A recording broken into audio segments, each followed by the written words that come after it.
Pedagang di Pasar Impres Tapak Tuan di Desa Hilir, Kecamatan Tapak Tuan, Kabupaten Aceh Selatan, keluhkan kondisi jalan becek bagaikan kawasan paya. Kondisi becek ini terlihat dari lokasi parkir kendaraan roda 2 hingga lokasi lapak pedagang pisang.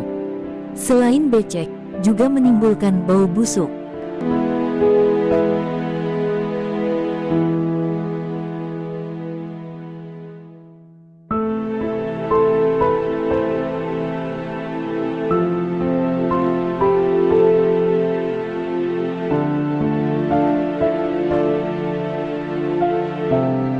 Salah seorang pedagang pisang, Toko Sulaimi MS menyebutkan, kondisi becek dan bau busuk ini sudah lama terjadi, namun belum mendapat penanganan serius dari Pemkab Aceh Selatan.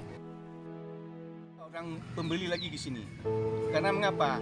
Ini sudah kayak paya nih, sudah kayak parit-parit yang nggak bagus, karena air di sini kan, air sampah orang di sini juga, air warung di sini juga, air WC di sini juga.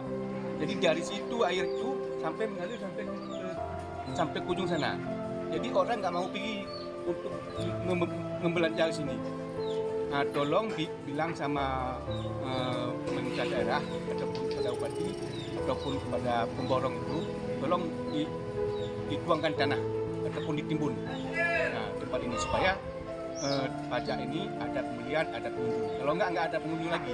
Kami jual pisang nggak ada orang beli, jualan barang-barang lain juga nggak ada orang beli. Kan mengapa? Lecek, kotor